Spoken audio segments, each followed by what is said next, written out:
Kira had not spoken a single word in 10 years. The Galactic Combat Commission had acquired her as a specimen when she was merely 12 rotations old, a human from Earth, a death world so hostile that most species refused to acknowledge its existence. She had been silent ever since, watching everything with dark, calculating eyes while her alien opponents questioned her fitness for combat. The arena officials had placed her in the lowest tier. A curiosity. A novelty. The Deathworlder girl who never screamed, never begged, never showed fear, because those emotions required vocal expression, and she had abandoned all of them long ago. For a decade, she fought against crystalline warriors with bodies harder than steel. She learned their structural weaknesses. Against gaseous entities that occupied multiple spatial dimensions, she developed tactics to compress their dispersed forms. Against telepathic assailants who invaded her mind, she built mental walls so impenetrable that even master psychologists couldn't breach them. She won every match. Silently. Methodically. Without celebrating, without taunting, without acknowledging the roaring crowds. The Commission assumed her silence was trauma. They were partially correct. Kira had watched her colony on Earth destroyed by a military probe.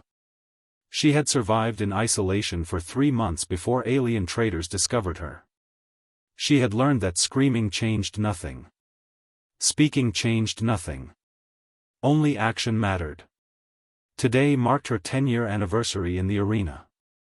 The Commission had arranged something special, a championship match against Vorthak, the legendary Zilonian warrior who had dominated combat for 15 rotations. Vorthak was massive, armored in natural exoskeleton plating, and had never been defeated. The crowd filled the stadium to capacity. Beings from 1,000 worlds had come to witness what they expected would be a human annihilation. Kira walked into the arena and took her position. She wore no armor, no weapons. Just the simple black combat suit provided by the Commission. Vorthak entered from the opposite side, his chitinous form clicking with anticipatory aggression. The announcement crackled, championship bout. Vorthak the undefeated versus Kira the silent. Combat initiated in 3, 2, 1. Vorthak charged. What happened next occurred so rapidly that even the high-speed cameras struggled to capture it. Kira moved, not with the mechanical precision of her previous opponents, but with something far more dangerous, creative desperation born from surviving a death world. She didn't meet Vorthak's strength head-on. Instead, she used it against him. As the Zilonian lunged, Kira pivoted, grabbed his charging arm, and used his own momentum to throw him across the arena. He crashed into the reinforced barrier with bone-shattering force. Vorthak recovered, furious. He unleashed a combination of strikes designed to crush her instantly. Kira blocked, ducked, weaved, each movement efficient, purposeful, born from 10 years of analyzing combat patterns no alien had ever developed.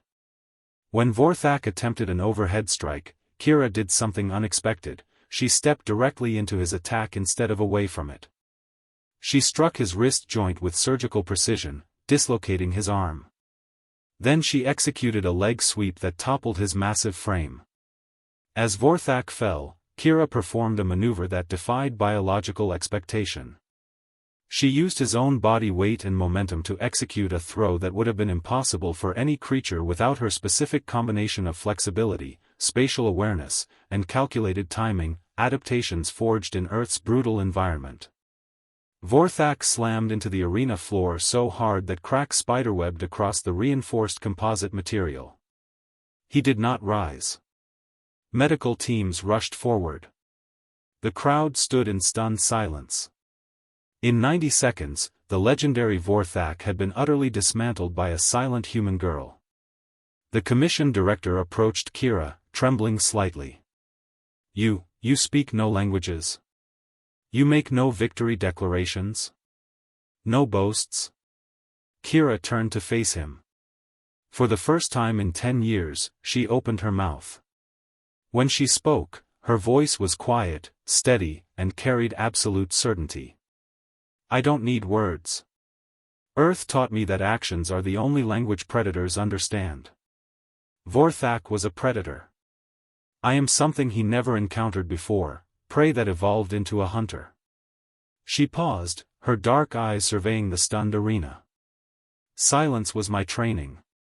Silence was my strategy. Silence was my weapon.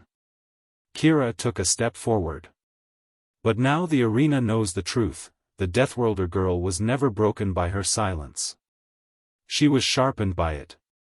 The crowd erupted in chaos, not cheers, but the primal roar of beings witnessing something that violated every assumption about strength and survival. Kira walked from the arena without looking back, her silence now more powerful than any victory cry could ever be.